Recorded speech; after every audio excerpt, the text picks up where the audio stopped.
प्रभु श्री अरविंद श्रीमा श्री अरविंद को भल पाउथिबा मोर आत्मार समस्त साथी अपा भाई मान को मोर शुभेच्छा स्नेहाशीष और नमस्कार। आमे श्री अरविंदर लाइव डिवाइन महान पुस्तकर एबे एकादश अध्याय पढ़ुचे डिलाइट ऑफ एक्जिस्टेंस सॉल्यूशन किंतु मु आज 16 और 17 केवल जिस्ट कहीदेवी बहुत अतिक्रांत हो गलानी समय से हूँ 10th पैराग्राफ जोटा हूँ delight of existence problem. Actually आम प्रोब्लेम जानिले तो समाधान कथा चिंता करवा कौन प्रभु कही आम विचार को नवा बुझा चेष्टा करवा। मुझे अनुध्यान कर देखी समस्ते अपा माने मत भारी खुशी लगुच अपा भाई माने प्रायतः समस्ते बहुत सीरियसली अध्ययन करेजेंट भी कर टिकी करके सब आलोचना कर आवश्यकता ना मत शीघ्र जाकरी 12 चैप्टर रे पहुंचा पड़ो।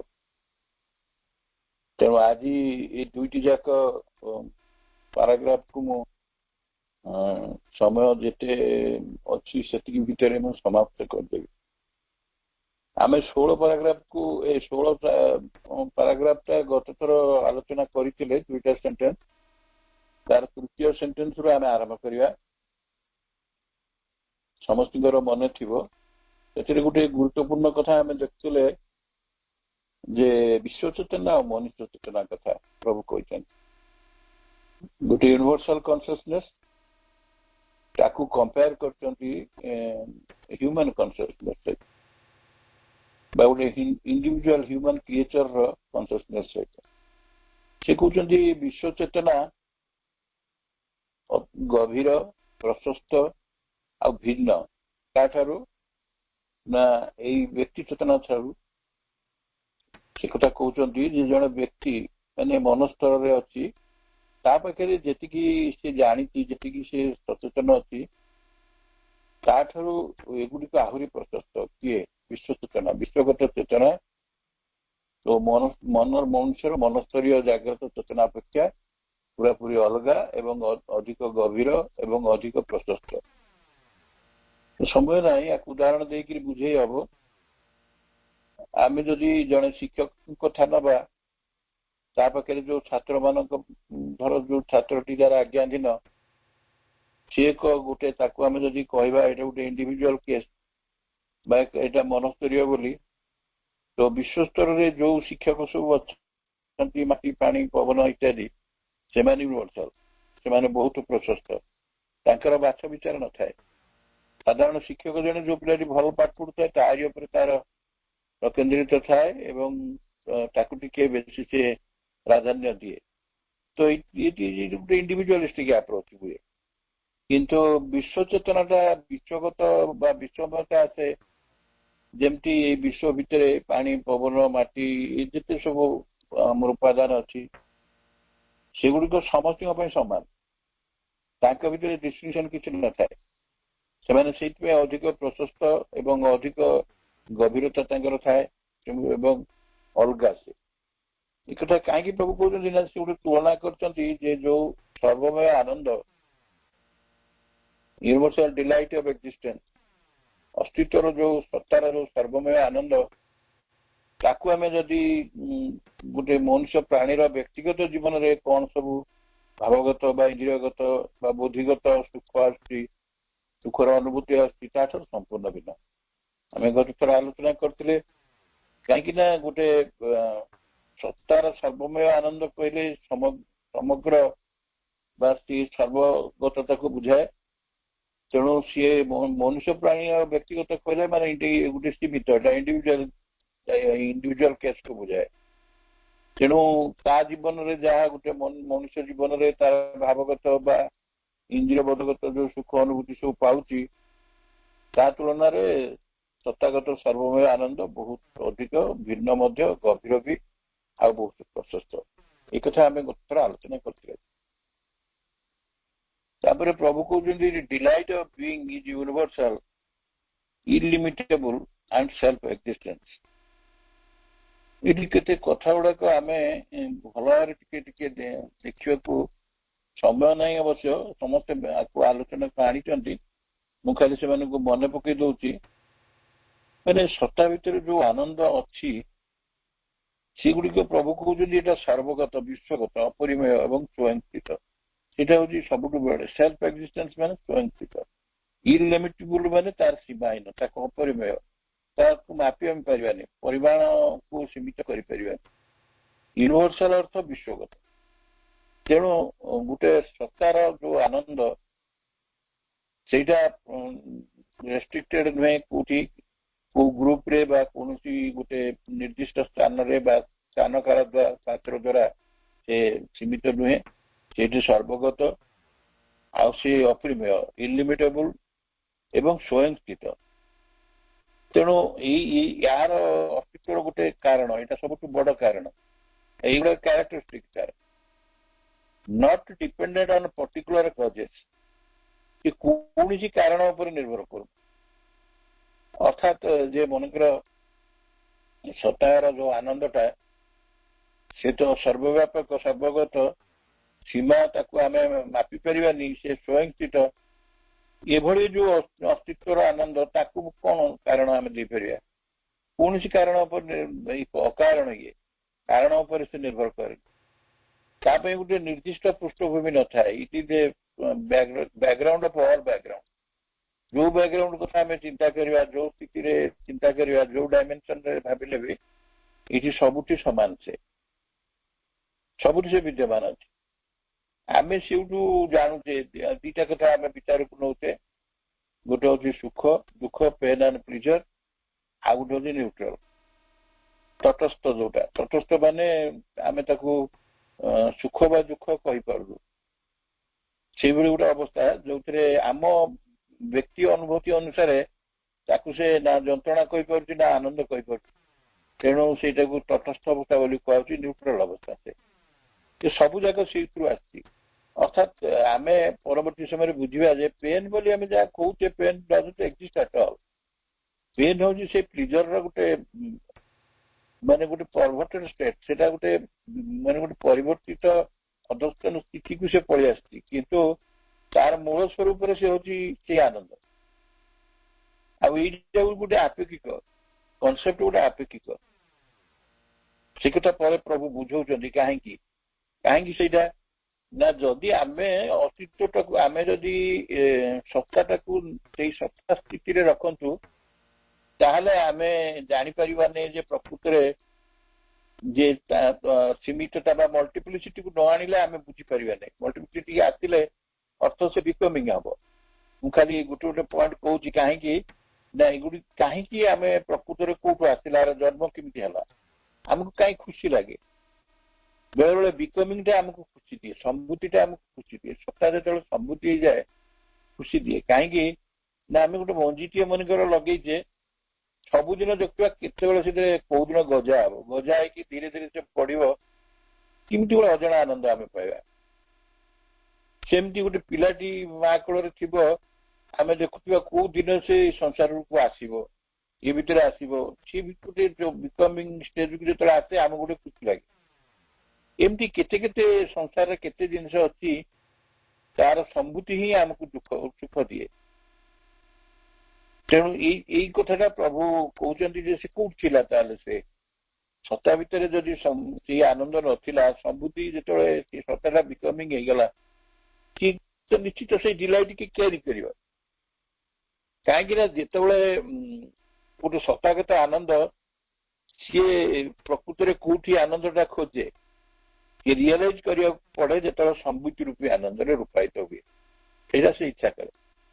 ଏ ସାରା ସଂସାରରେ ଯାହା କିଛି ଘଟୁଛି, ଯେତେବେଳେ ଯାହା ହଉଛି, ଯାହା ଜନ୍ମ ନଉଛି, ଜନ୍ମ ନେବାକୁ ଅଛି, ସବୁ କ୍ଷେତ୍ରରେ ଏଇଆ।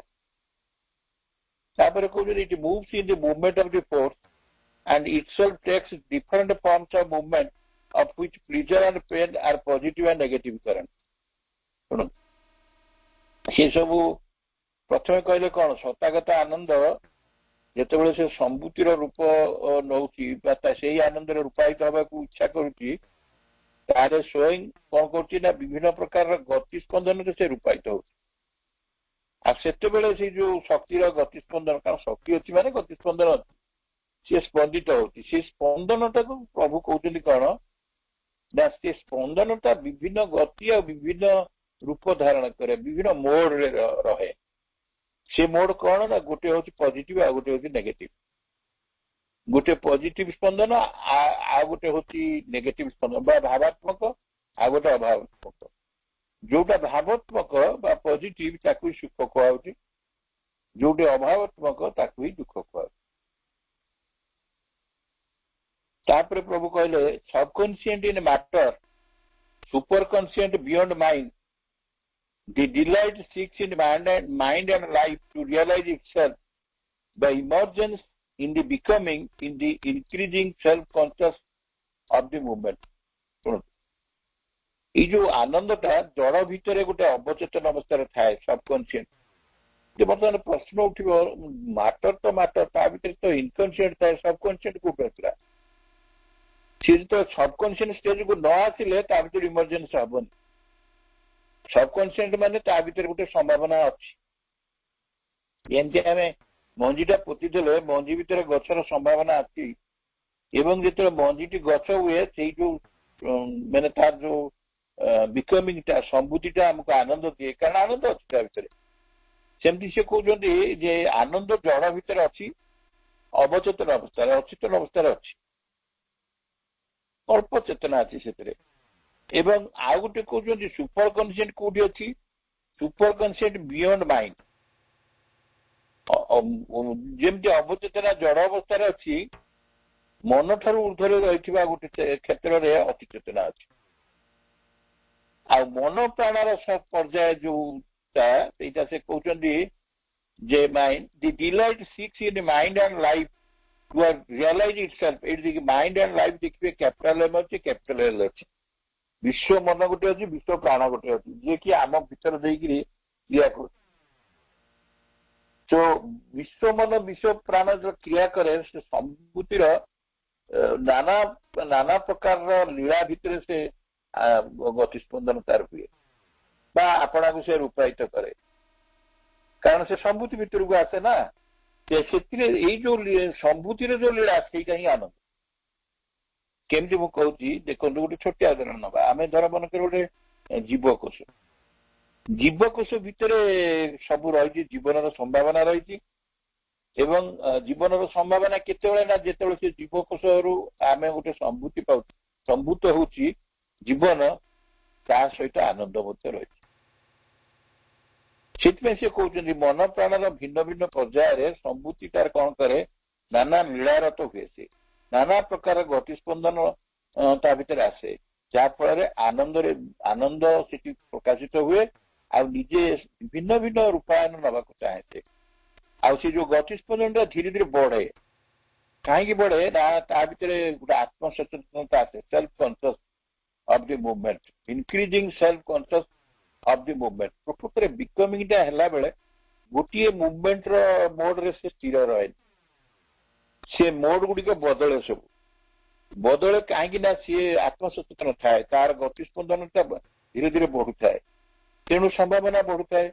मनिकर गोटे मंजी रे गछ गजा हबो, गछ हबो, गछटा आहुरी बड़ हबो, तादरे डालपत्र आसीबो, डालपत्र आसिला परे फूल हबो, फूल परे फल हबो, किते किते तार संभावना सब अछि। धीरे धीरे तार से गतिस्पंदन वर्धनशील स्थिति को जीव। चित्त मुझे गछर कथा कहली व्यक्ति क्षेत्र में भी, तेणु कारण तार आत्मसचेतनता बर्तमान इमर्ज कर भर संभूतिटा इमर्ज कर कहीं तार आत्मसचेतनता बढ़ुव। कहार आत्मसचेतनता ता गतिस्पंदनटा गतिशीलता। आगुरी आम जाचु गतिस्पंदन ही ताकू भिन्न भिन्न रूपायन दिए, रूप दिए।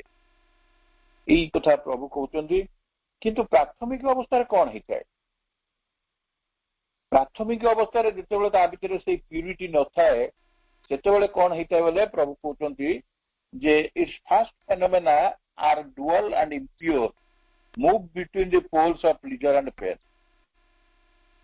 प्राथमिक अवस्था ଯେତେବେଳେ ତାର ଆଡିକୁଏଟ ଲାଇଟ୍ ଜ୍ଞାନ ଆସିନାହିଁ ତା ପାଖକୁ, ଡିମ୍ ଅଛି ପୁରା, ବା ତା ଭିତରେ ଅଜ୍ଞାନତା ରହିଛି, କିନ୍ତୁ ତା ଭିତରେ ଅଜ୍ଞାନତା ଭିତରେ ବି ହିଁ ସେ ଆନନ୍ଦ ବି ରହିଛି।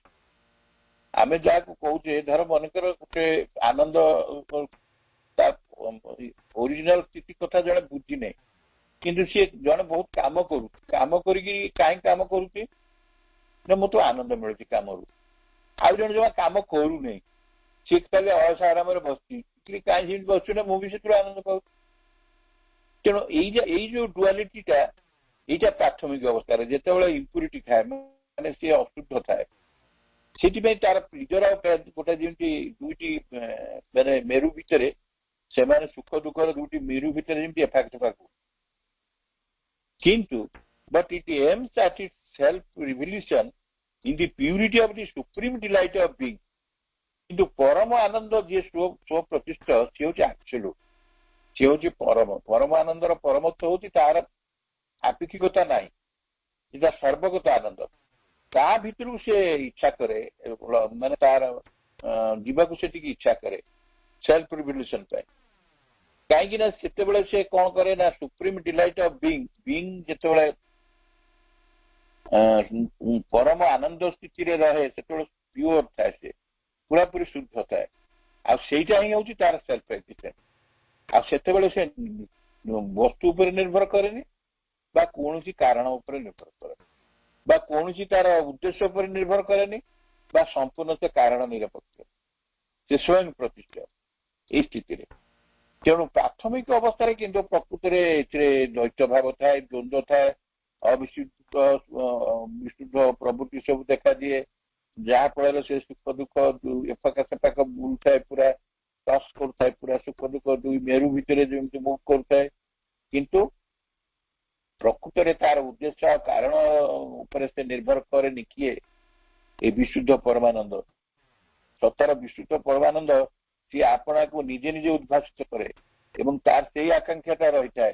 ସିଏ କୌଣସି ଅବଜେକ୍ଟ ଉପରେ କିମ୍ବା କଜେସ୍ ଉପରେ ଡିପେଣ୍ଡ କରେନି, independent of the object and causes.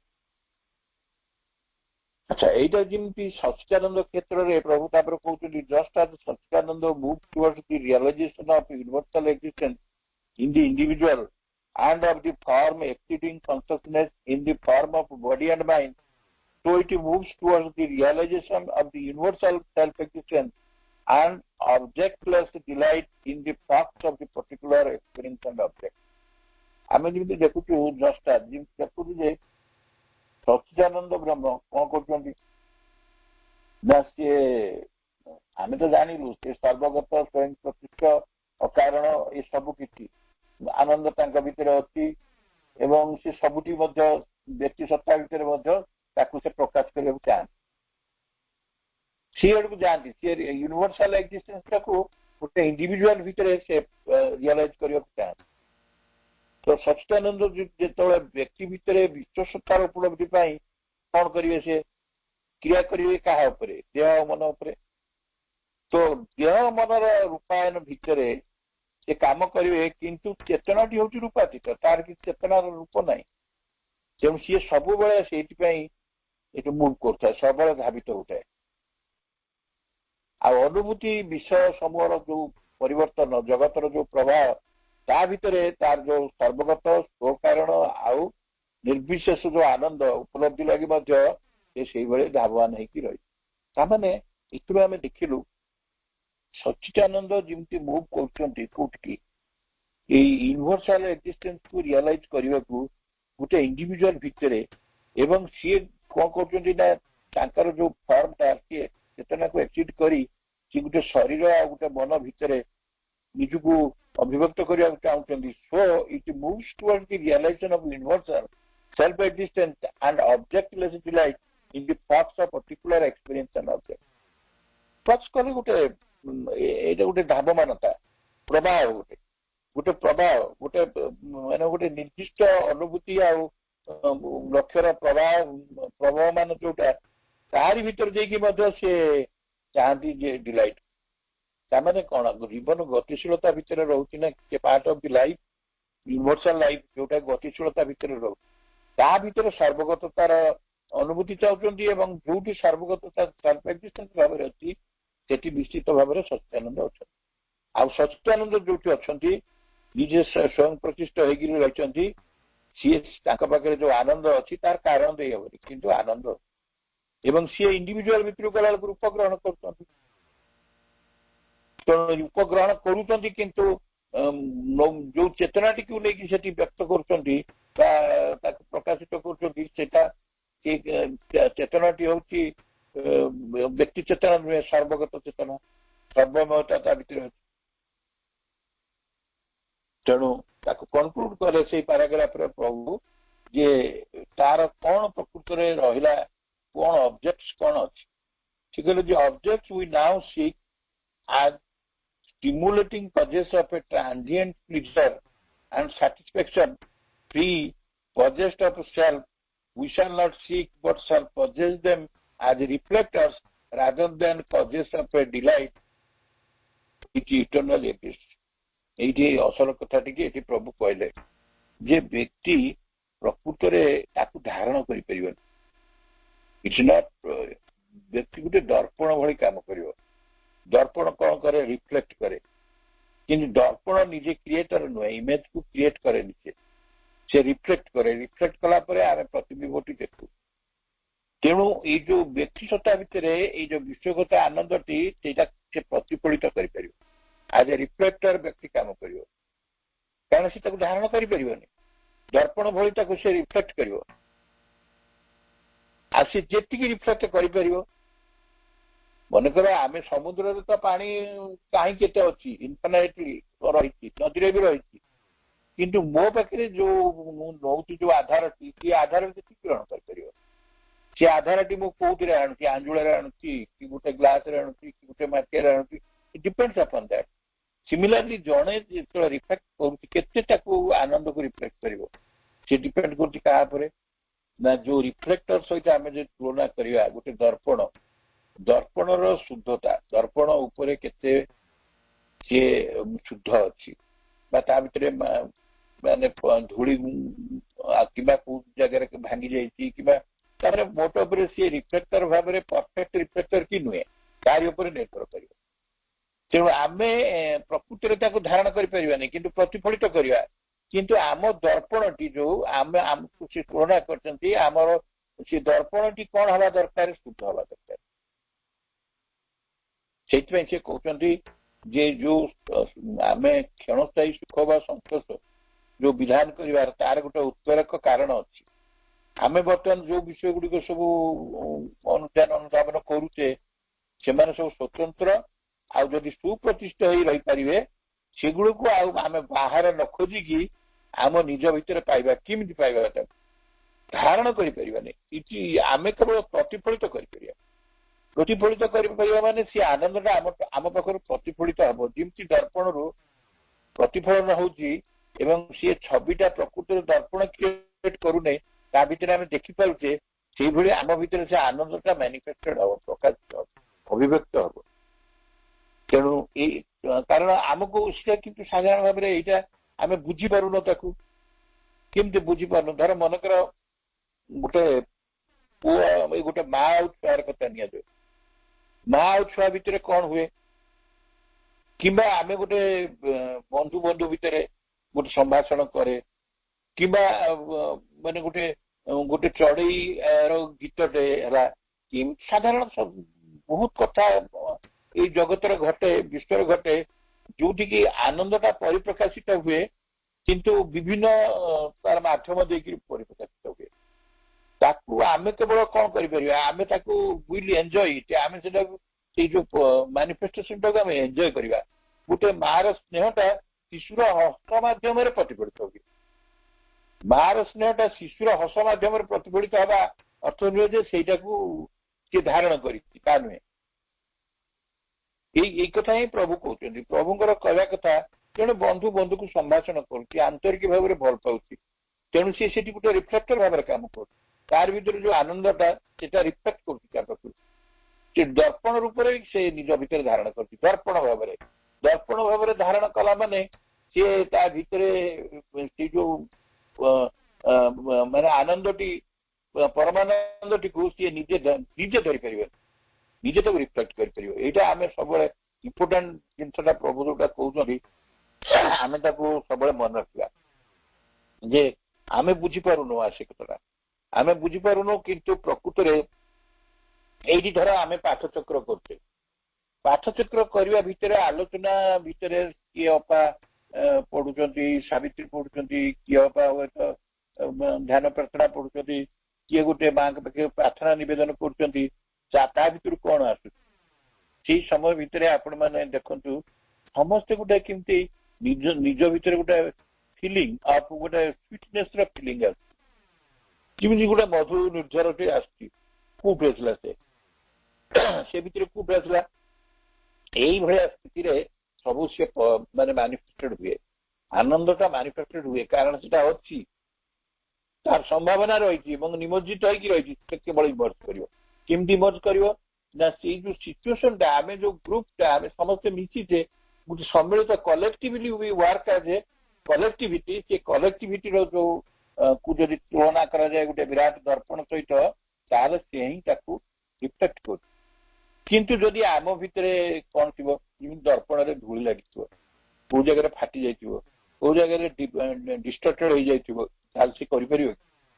ଆମେ ସେମିତି ଯେତେବେଳେ 5, 10, 15 ଜଣ ମିଶିକିରି ପ୍ରଭୁଙ୍କର ଯୋଉ ମାଙ୍କର ବାଣୀ, ତାଙ୍କର ସନ୍ଦେଶ, ତାଙ୍କର ଯୋଉ ସବୁ ଜୀବନ ଦର୍ଶନ ବା ତାଙ୍କର ଦାର୍ଶନିକ ତତ୍ତ୍ୱ ଭିନ୍ନ ଆମେ ଆଲୋଚନା କରୁଛେ ଏବଂ ସେ ଆଲୋଚନା ଆମେ ପଢିକିରି ଆଲୋଚନା କରୁଛେ, କେତେବେଳେ ପ୍ରାର୍ଥନା କରିକିରି କରୁଛେ, କେତେବେଳେ ତାଙ୍କର ବିଭିନ୍ନ କଥା କରୁଛେ। ସେଇଠି ଆମର କଣ ଦରକାର, ଆମ ଭିତରେ ଯଦି ଆମେ ସୁଦୃଢ ଭାବରେ ତା ସହିତ ସେଇ କଥାଟିକୁ ଆମେ ଯଦି ପୁରାପୁରି ନିଷ୍ଠାର ସହିତ ଆମେ ବହୁତ ଆନନ୍ଦର ସହିତ ଯଦି ଆମେ ତାକୁ ନବା, ତାହେଲେ ଆମକୁ ଭଲ ଲାଗେ। ତାମାନେ ସେତେବେଳେ ଆମ ମନ ପ୍ରାଣ ସବୁ ଶୁଦ୍ଧ ଅଛି। ଯେତେବେଳେ ମନ ପ୍ରାଣ ଶୁଦ୍ଧ ଥିବ ସେତେବେଳେ ସେ ରିଫ୍ଲେକ୍ଟର ଭାବରେ ଗୋଟେ ପରଫେକ୍ଟ ରିଫ୍ଲେକ୍ଟର ଭାବରେ କାମ କରିବ। କିନ୍ତୁ କାହିଁକି ସେ କରିପାରୁନି? 17 ପାରାଗ୍ରାଫରେ ପ୍ରଭୁ କହୁଛନ୍ତି କଣ ପାଇଁ ହେଇପାରୁନି? ଆମେ ବି ତ ବସୁଛେ, ସମସ୍ତେ କଣ ସମାନ ଭାବରେ ଏହାକୁ ଏନ୍ଜୟ କରୁଛନ୍ତି? କଣ ପାଇଁ କରିପାରୁନାହାନ୍ତି? ନା ସେଥିରେ ରହୁଛି ଯୋଉ ଜିନିଷଟା ଆମେ ଜାଣିଛୁ ସେଇଟା ହଉଛି ଅହଙ୍କାର। ସେଇଥିପାଇଁ 17 ପାରାଗ୍ରାଫରେ ପ୍ରଭୁ କହୁଛନ୍ତି, ଏଠି ସୁନ୍ଦର ଗୋଟେ ମେଟାଫର ଦେଇକିରି କହୁଛନ୍ତି ତୁଳନାତ୍ମକ ଭାବରେ। ପ୍ରଥମ ବାକ୍ୟଟିରେ କହୁଛନ୍ତି, in the egoistic human being the mental person emergent out of dim cell of matter, delight of existence is neutral, semi-latent, still in the shadow of the subconscious, hardly more than a concealed soil of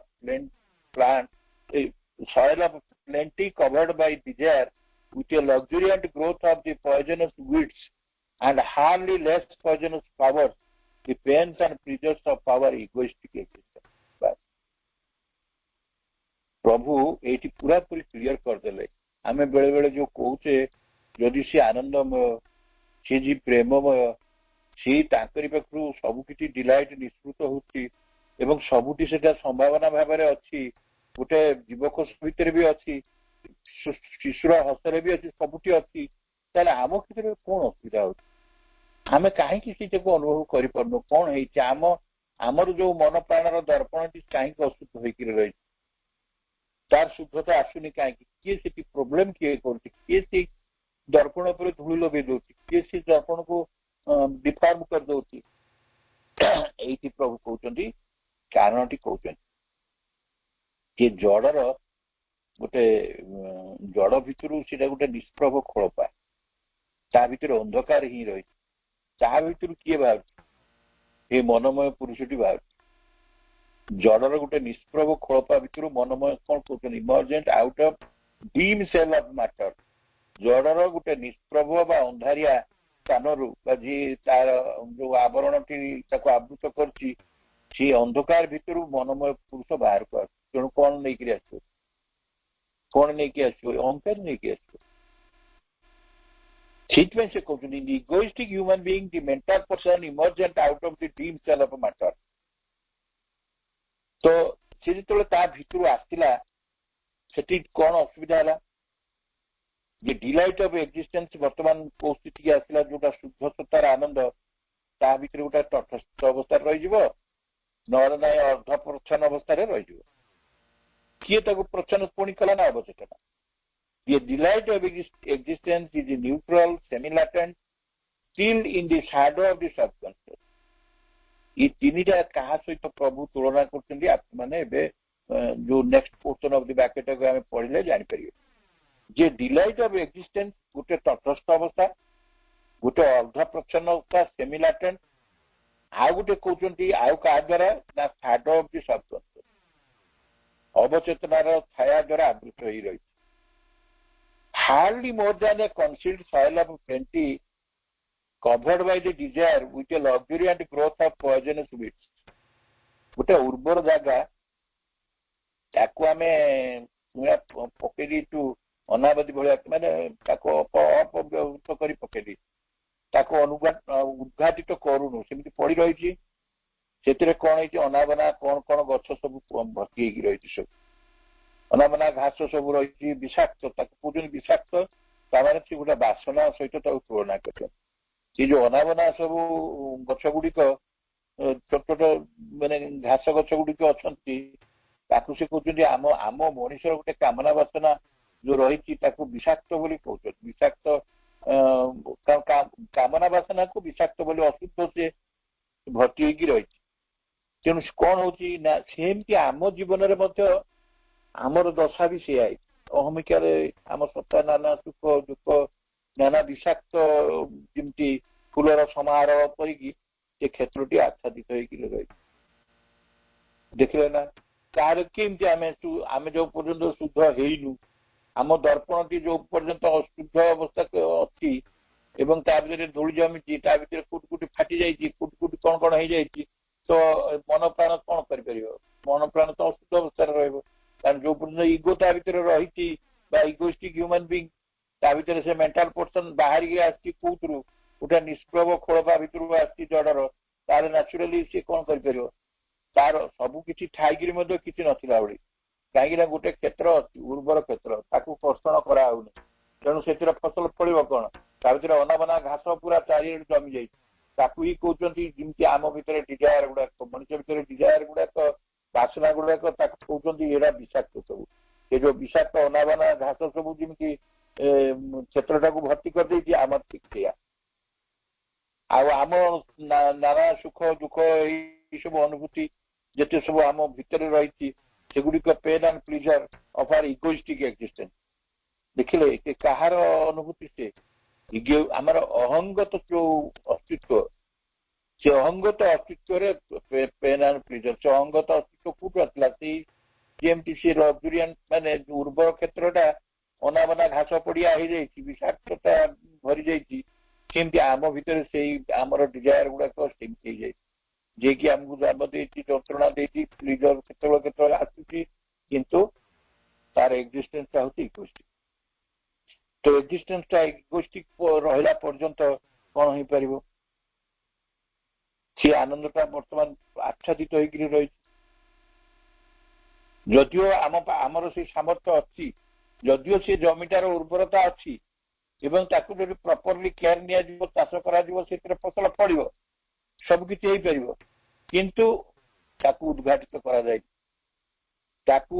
आबाद करा भितर नाना विषाक्त अनाबना सब माने एटा बासना सहित तुलना कर अनाबना सब घास भर्ती हो जाए सत्ता भितर से अहंग जन्म नहीं सब सुख दुखर अनुभूति ताकू कहते से विषाक्त फूल पॉइजनस फ्लावर तो कौटी ताले रहा आम पाखे आम कहीं फिल कर तार कारण दवा को जाकि प्रभु एक व्हाट इज द प्रॉब्लम समस्या ये रही कहते when the divine conscious force working secretly in us has devoured this growth of desire तापर से जो घास पड़िया जो गछ गुड़ा पड़िया जो पड़ी सी ये भाया पड़ी आबाद है नहीं उर्वरता थिले भी ता भीतर जो घास फास माड़ी जाइए चारिड़े विषाक्त अनाबना घास कहते सेमती आम भीतर जो डिजायर चारिड़े सब मेल रही आम अहंकारा असल हूँ अहंगर अस्तित्व आमको से कथा कर किए खाईदेव किए when the desire conscious force working secretly in us has devoured the growth of desire. आम जानी पारू आम भितर प्रच्छन्न भाव में काम कर किए काम कर से दिव्य चित शक्ति सी कौन कर दिव्य चित शक्ति कौन कर डिवाइन कॉन्शियस फोर्स टी कौन कर ना डिवोर कर गिड़ीदेव पूरा खाईदेव क्या आम बासनार जो ग्रोथ आम बासना जो आगे बढ़ी बढ़ी जाऊँगी सी गिड़ीदेव पूरा से गिड़ीदेवा को समर्थ हुए ताना तो मनुष्य पागल हो जाता बासना तो बढ़ी बढ़ी जाता कारण असल जिन डिवाइन कॉन्शियस फोर्स अच्छी भर ना कार्य कर सी गोटे ऋग्वेदर इमेज दौर when in the image of the Rigved the fire of God has burnt up the fruits of the earth. कौन करछथि जे ऋग्वेद भाषा रे से कहउछथि जेतेबेले भगवान कर जो दिव्य अग्नि ये पार्थिव कामनार अंकुर को संपूर्ण रूपे दग्ध करते फ्रूट्स माने अंकुर जो बाहर थिबो जो प्रथम जो गदा भलिया बाहर बाहर ताको से जळे दबो एटा ऋग्वेदर भाषा रे जेतेबेले भगवान कर दिव्य अग्नि क्रिया कर पार्थिव कामनार जो अंकुरित होउची पार्थिव कामना को अंकुरित करने को दब ताकू संपूर्ण भाव पोड़ पोड़ी जादे burn that which is concealed at the root of pain और सेटा ही होची कारण सेटा ही होची कारण से डिजायर ही प्रकृति रे कारण एई कथा बदब भी कहछन वासना एई हमर कामना वासना ही दुखर कारण तेणु सी जोटा लुचिकी पेन एंड प्लीजर जो येटा सी से ताकू से पड़ी रहो किए पड़ी रहो ना भगवान कर जो अग्नि भगवान भागवत अग्नि ताकू एठी भी कहउछन्ती डिवाइन कॉन्शियस फोर्स से सीक्रेटली काम करबा ताकू से गिळ दबो ता ग्रोथ करे दबो तो फल तो कौन हबो देयर कॉज तापर कहउछन pleasure their cause and being से टू अंकुरित किया हबो जितेबले एगुड़िक सबू अनाबना घास विषाक्त घास आपको सबू सफा कर पूरा शुद्ध कर दिया गला दिव्य चित शक्ति जहाँ कि डिजायर कामना से ग्रो कर पारा नहीं बड़ू बड़ू तो खाईदेला कौ इमेज कहते ऋग्वेदर जोटि की ऋग्वेदर वर्णना अच्छी जो फायर ऑफ गॉड पूरा तार जो गजा बाहर सी जले दब सी जगह किए बाहर कारण से root of pain and pleasure ता जगह आसो किए ना साप ऑफ डिलाइट सेटा ही इम्पोर्टाट जिन से आनंद रसटी आसो सी जो इमर्ज कर बाहर की आसो सी आमना से नथिबो ए निम्न गतिवृत्तिर कामना किसी नथिबो कौन थी ना सेल्फ एक्जिस्टेंस सर्टिफिकेशन आत्मस्थित जो संतोष से थी which will replace the mortal pleasure by the immortal aspect. सेतेबेले कौन हम ना आमर जो जेहेतु कामना वासना नाही से पूरा संपूर्ण भाव में से आनंद रूप नहीं आनंदर से जो रस निर्गत होची से जगह आउ पार्थिव सुखर स्थान ना अमृतत्वर परम उल्लास ही उन्मेषित हो and this transformation is possible because these growths of sensation and emotion are in their essential being the pains no less than the pleasure. एडी किसी इंटरेस्टिंग जिन प्रभु कहते जिते पेन और प्लीजर उभयर जो मूल जो रूट था जिते भागवत अग्नि जलईदेला डिवाइन कॉन्शियस फोर्स गिड़ीदेला पूरा मूल बढ़िया को देलानी पूरा मूल उत्पादित करदेला ताले सेतेबेले प्लीजर पेन रो प्रश्न कोठू एटी भावगत अभावगतर प्रश्न कोठू सेटी प्लेन प्लीजर और पेन भीतर किसी डिफरेंस ना केवल अच्छी किए that delight of existence which they seek but fail to reveal fail because of division ignorance of self and equity देखो ए तीनटा जिनिस का मन रखिया आमे प्रकृत केवल प्लीजर ही प्लीजर केवल डिलाइट ही डिलाइट ताकू क्लासिफिकेशन करूची किए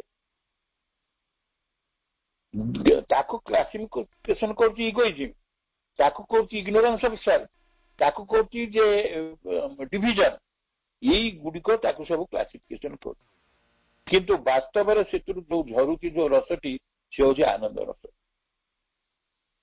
ତେଣୁ ସେ କହୁଛନ୍ତି ଏଇ ରୂପାନ୍ତର ସମ୍ଭବ କାରଣ ଇନ୍ଦ୍ରିୟବୋଧ ସମ୍ବେଗରୁ ଯୋଉ ଜାତ ହଉଛି ଯୋଉ ସୁଖ ଦୁଃଖ ଇଏ ମୂଳ ତ ସେ ସବୁ ଆନନ୍ଦ ଛଡା ଆଉ କିଛି ନୁହେଁ। ଆମର ଯୋଉ ସୁଖ ଦୁଃଖ ଆମେ କହୁଛେ ସେ ଆନନ୍ଦକୁ ହିଁ ଅନୁସରଣ କରୁଛନ୍ତି କାରଣ ତାଙ୍କର ସ୍ୱରୂପକୁ ସେ ଉଦ୍ଭାତ କରିପାରୁନାହାନ୍ତି। କିଏ କାହିଁକି କରିପାରୁନାହାନ୍ତି ନା ସେଥିରେ ଡିଭିଜନ ଅଛି, ଭେଦ ବୁଦ୍ଧି ଗୋଟେ ଅଛି, ଅଜ୍ଞାନତା ଗୋଟେ ଅଛି, ଅହଙ୍କାର ଅଛି। ଏ ତିନିଟା ତାକୁ ପ୍ରତିବନ୍ଧକ ହଉଛି। ଏଇ ତିନିଟା ଯେହେତୁ ବାଧକ ହଉଛନ୍ତି ବାଟ ଛିକୁଛନ୍ତି ଯାହା ଫଳରେ ସେ ଅସମର୍ଥ ହେଇଯାଉଛି। କି ବ୍ୟୁଟିଫୁଲ କଥା ପ୍ରଭୁ କହୁଛନ୍ତି। କନକ୍ଲୁଡ କଲାବେଳେ ଏ ଚାପ୍ଟର କହୁଛନ୍ତି ଯେ ଆକୁ ତ ଆହୁରି ଏଲାବୋରେଟଲି ଆମେ ନେକ୍ସଟ ଚାପ୍ଟରରେ ଆମେ ଡିସ୍କସନ କରିବା ଯେ ଡିଲାଇଟ୍ ଅଫ ଏକ୍ଜିଷ୍ଟେନ୍ସ ସଲ୍ୟୁସନ ସେଥିରେ କରିବା।